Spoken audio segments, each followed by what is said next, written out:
Hey everybody, Aaron here. Welcome back to the anime review. Today we look at the final episode of Fate Apocrypha, which is episode 25.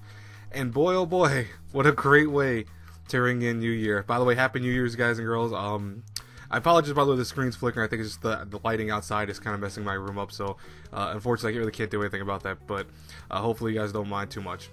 But I will say right now that, you know, this episode made my heart really just feel full of emotion. I loved it.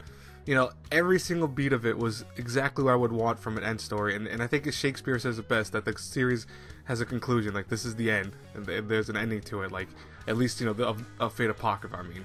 But, you know, it was such a nice way to do things. Like, I love the execution of this episode. Instead of having more fighting, we had a conclusion to the fight. The beginning of the episode didn't have any swords clashing or anything like that. Shiro was the loser of the fight, and he basically was on his servant's lap dying. And what was interesting was, you know, their camaraderie between one another was clearly love too. And she goes, you know, you were the first person in my life that ever saw me not as a, you know, object or something that, you know, loved just because of her body, etc., but because she had strength. And that's one thing that, you know, appealed to her with him, and why they fell kind of in love with each other.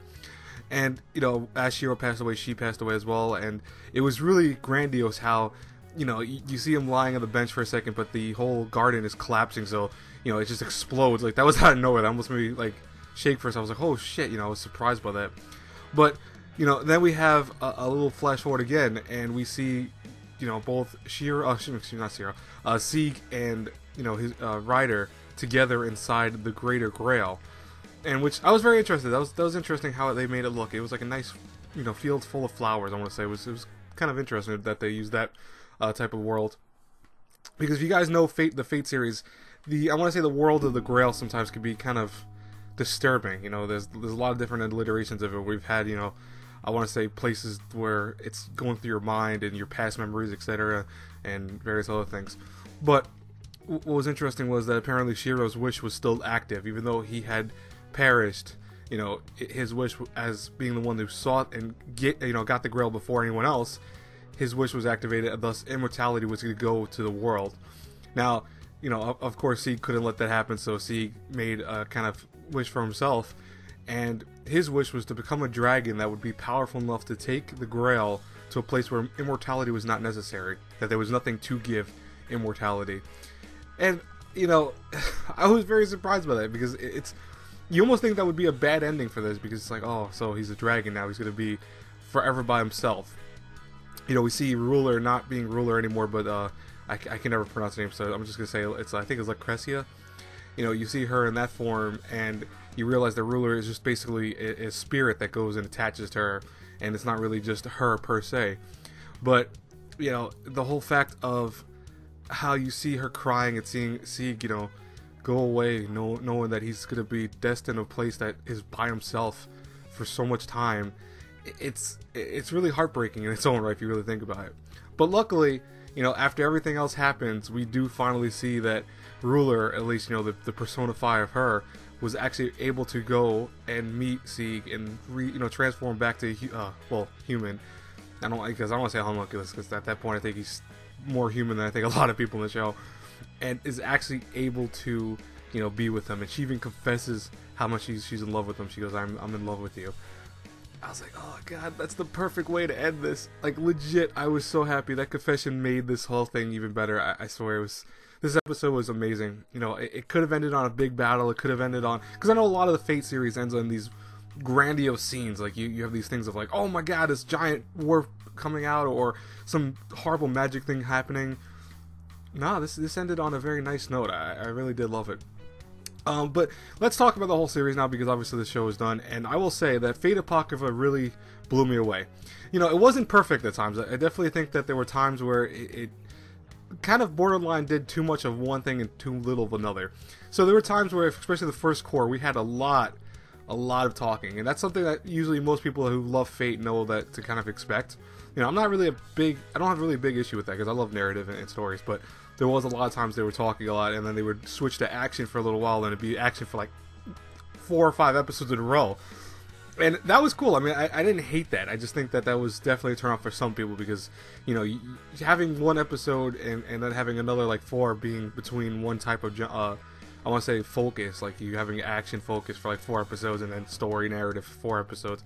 That was a little bit iffy for some people. I know that that was definitely an issue I had with it initially, but I actually think that it worked really well for the show because, you know, one of the biggest issues with Fate, I think, is that a lot of people feel there are times where there isn't enough of either one. You don't have enough story, you don't have enough action. With Fate Apocrypha, that wasn't the case. There was enough of both.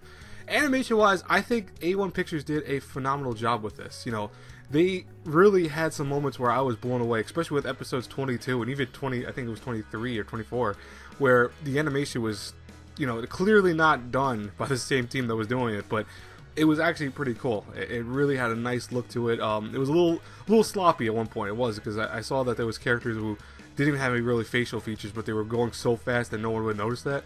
And that's nitpicking, I know, but it's something you do have to notice, that you see a character running and then you don't see like anything on his face or even anything in his character, and then all of a sudden you see it when he gets closer to the screen. It's a little offsetting, but you know, it was showing that they didn't really care about it. They wanted to make sure that the action was intense, and that was something that they did a very phenomenal job with, thanks to the animation being like that. You know, a lot of people were thinking it was like either it was Shaft, or even people thought it was the people who did like not Code Realize, what was I thinking? Not Gurren Lagann. I'm trying to think of the series now. Oh crap. Gurren Lagann. I couldn't think for a second. I was like thinking of everything else but that.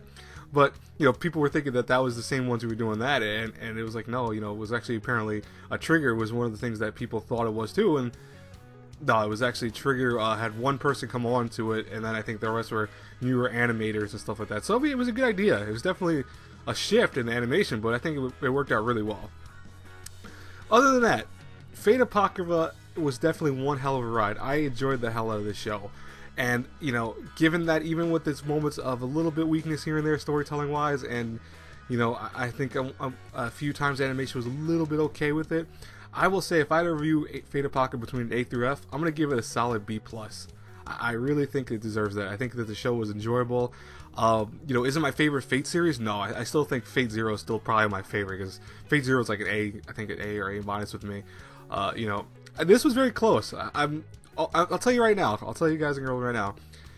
Think of it like, you know, one of those hard, strict teachers where they give you like a B+, and it's like really what the score looks like is an 89.9, something like that, where it's like it's on the precipice of being an A- to me. I don't know why I can't give it an A-, but you know, it's very close. It really is very close. So I'll tell you guys and girls right now, if you are waiting to watch the whole series on Netflix or whatever, definitely go do it. You will love it. I think the first 13 episodes are on Netflix right now. The next 13 should be out pretty soon. So, you know, go and binge the hell out of the show, because I think it's an amazing show. Anyways, what did you guys think about Fate Apocrypha? I would love to hear from you in the comments below. I'm going to say that by the way right now, that I will have a video that I will be talking about all the shows that I'm going to be watching, probably come out later today. The only reason I've been waiting for that for a while is because I really didn't know what was coming out this season, to be honest with you. So I apologize for that, but you know, I've been kind of busy with other things. So that should be out about 5 o'clock, and then I will actually be on the Annie Brigade, which is our podcast, you know, with me, Nate, or, you know, Memory NK, and Professor Anime Miles. I will be talking about the shows we're going to watch, I think, there too, or we might be talking about something about the wrap up of the season, something like that. But go check that out. That'll be out later today too. I'll talk to you guys later. Have a brilliant, blessed day, everyone. God bless you all. Until I pass across again in the next review, have a good one, everyone. Bye-bye.